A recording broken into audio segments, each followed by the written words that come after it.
दार्जिलिंग की खूबसूरत वादियों में घूमने का मजा लीजिए, वो भी अब फ्री में। युवा हिरे अर्बन बैंक इस दिवाली लाया है बहुत ही सुनहरा मौका, जिसमें आप 5 रातें 6 दिन वादियों में घूमने का मजा ले सकते हैं। जल्द ही कीजिए 10 लाख की एफडी 25 महीनों के लिए और पाइए 12,32,000 रुपए मैच्योरिटी और दार्जिलिंग घूमने का मौका, वो भी फ्री में। ऑफर की लास्ट डेट है 31 अक्टूबर। नीचे दिए गए नंबर पे संपर्क कीजिए। अब नहीं घूमोगे तो कब घूमोगे। जिलाधिकारी कार्यालय में पत्र परिषद में पत्रकारों के बीच जिलाधिकारी प्रजित नायर ने जिले की अनेक समस्या, जिसमें महसूल विभाग, जिला परिषद, अन्य विभाग की लचर व्यवस्था दुरुस्त करने हेतु आज बेटर गोंदिया मित्र ऐप का उद्घाटन सैकड़ों नागरिकों को अपने समस्या का निदान का लाभ होने की बात जिलाधिकारी ने की। ये उल्लेखनीय है। गोंदिया से सतीश पारधी की रिपोर्ट। ऐप को लेके ये ऐप लोगों तक, लोगों के लिए, साथ ही साथ प्रशासन के लिए भी कितना उपयोगी सिद्ध होगा इस विषय में। प्रशासन एक तरफी कार्यभार नहीं, मतलब तो करवा के दीजिए। तो मेरी अपेक्षा वही रहेगी कि अब तक जो मुझे आप 21 महीने का जो तजुर्बा है उसमें यही है कि मेरे पास जो आने की जो मात्रा है बहुत कम है। इसका कारण भी ये है कि जिलाधिकारी कार्यालय तक पहुँचने में भी उनको बहुत तकलीफें होती है। ये थोड़ा सिटी के जस्ट लगत में है। त्याच्यामध्ये लोकांना एक माध्यम देण्यात आलेलं आहे, ज्याचा वापर करून ते प्रशासनापर्यंत पोहोचू शकतात। याची संकल्पना खूपच सोपी आहे।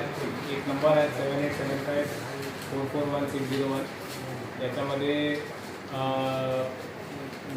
नंबर ॲड करून जर तुम्ही हाय असं व्हॉट्सअप केलं तर त्याच्यामध्ये एक मेन्यू येतात, ज्याच्यामध्ये तुमचं नाव, तुमचं कोणत्या ठिकाणातून तुम्ही बोलत आहे आणि तुमचा काय समस्या आहे किंवा तुम्हाला काय सुझाव द्यायचा असेल ते तुम्ही या नंबरचा वापर करून तुम्ही आमच्यापर्यंत पोहोचू शकतात। आणि एकदा आमच्याकडे पोहोचवल्यानंतर सुझाव असो किंवा तक्रार असो त्याचा निवारण करण्याचा पूर्ण जबाबदारी आमच्याकडे असेल। आणि याची संकल्पना असा आहे की पूर्ण जिल्ह्यामध्ये कोणत्याही तालुक्यातून कोणत्याही व्यक्ती जर त्यांना जिल्हा प्रशासनामध्ये कोणत्याही एक घटक असेल त्यांच्यापर्यंत त्यांना पोचायचं असेल तर त्यांना फक्त या नंबरमध्ये त्यांचं जे काय तक्रार असेल ते नोंदवायचं आहे आणि याचा खातरजमा करणे की तो तक्रार कोणत्या विभागाची निगडीत आहे, कोणत्या प्राधिकरणाची निगडीत आहे, हे संपूर्ण जबाबदारी आमचं असणार आहे। आणि आम्ही त्याचा तुम्ही एकदा तक्रार नोंदवला की तुम्हाला एक याचा नंबरसुद्धा भेटेल।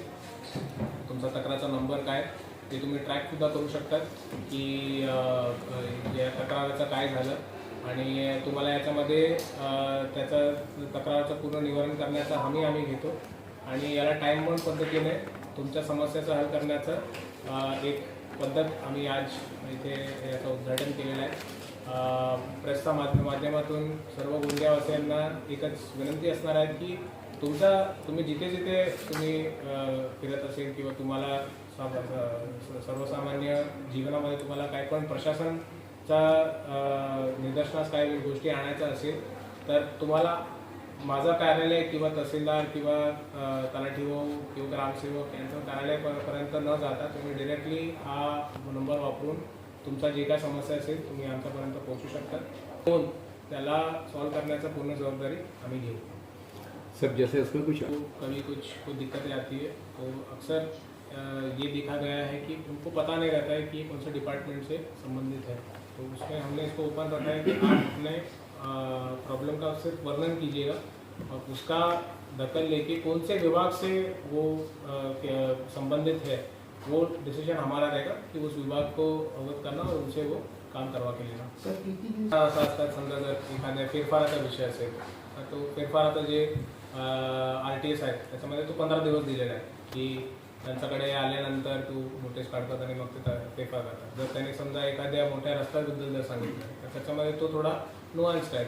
जर त्याचा फक्त डागडुजी अपेक्षित आहे जास्तीत जास्त 1 आठवडा तक्रारीचं स्वरूपावर असतात। मोठ्या तक्रारी असल्या म्हणजे मोठ्या नसेल की जर असं काय असलं की ज्याला वेळ लागणारच आहे तर त्याला वेळ लागणारच आहे। पण जे आमचा RTS कायदा जे आहे त्याच्या अंतर्गत जे किरकोळ स्वरूपाचे आहेत की आधार कार्ड भेटलं पाहिजे, सेतू केंद्र चाललं पाहिजे, किंवा फेरफार झाला पाहिजे वेळेला, ते सगळं लवकर होऊ शकतात. जास्तीत जास्त एक आठवडा.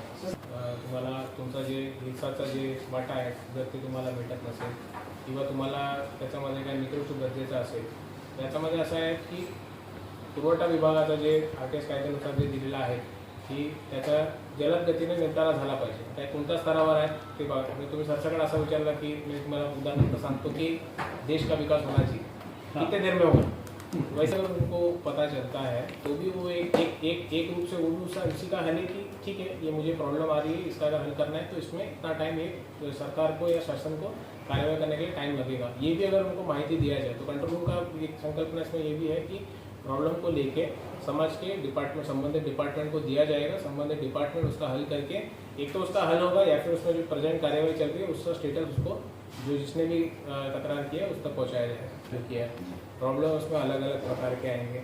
कुछ टाइम उसमें मैं खुद भी बैठ के लोगों से बात करूँगा कि आपने ठीक है ये प्रॉब्लम रेस किया है, क्योंकि अब तक ये प्रॉब्लम जो आ ही नहीं रहते हमारे पास, ये हमारे लिए भी ये नॉवल है कि इसमें ऐसे ऐसे प्रॉब्लम्स आएंगे जो अब तक अलग अलग अपने सोशियो इकोनॉमिक लेवल के हिसाब से लोग मेरे तक पहुँचते हैं या फिर तहसीलदार तक पहुँचते हैं, एसडीएम तक पहुँचते हैं. ऐसे ऐसे प्रॉब्लम्स आ जाएंगे जो समझने के लिए ही ये हमने एक नॉवल तरीका अपनाया है. इसमें हमारी इच्छा ऐसा है कि अगर मैं भी खुद भी अगर उसमें बैठता हूँ, लोगों से बात करता हूँ, तो मैं भी लोगों तक ही पहुँच रहा हूँ. मैं जानने की कोशिश कर रहा हूँ कि हम यहाँ बैठ के ऑफिस में बैठ के तो हमारी एक संकल्पना रहती है कि अमुक अमुक चीज़ों पे लोगों को दिक्कतें आती रहेंगी. 75441601 आपला पिनकोड आहे. शेवटचा सर्टिफिकेट आपल्या गोंदिया समाजासाठी आणि आपल्या जे शहरी भागामध्ये जिथे ते राहतात तिथे काहीतरी चांगलं करण्यासाठी